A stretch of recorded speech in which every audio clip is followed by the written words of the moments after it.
وَثَمُودَ الَّذِينَ جَابُوا الصَّخْرَ بِالْوَادِ، اور سمودیوں کے ساتھ جنہوں نے وادی میں بڑے بڑے پتھر تراشے تھے۔ وَفِرْعَوْنَ ذِي الْأَوْتَادِ، اور فرعون کے ساتھ جو میخوں والا تھا۔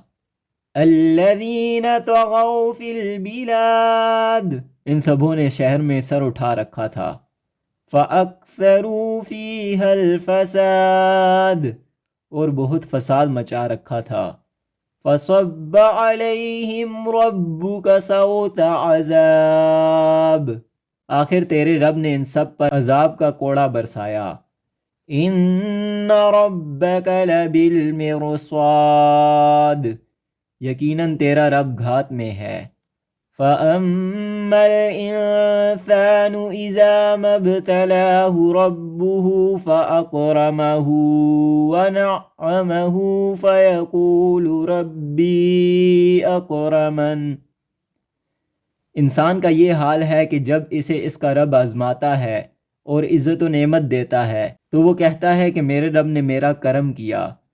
وَأَمَّا إِذَا مَا ابْتَلَاهُ فَقَدَرَ عَلَيْهِ رِزْقَهُ فَيَقُولُ رَبِّي أَهَانَنِ، اور جب وہ اس کا امتحان لیتے ہوئے اس کی روزی تنگ کر دیتا ہے تو وہ کہنے لگتا ہے کہ میرے رب نے میری اہانت کی اور ذلیل کیا۔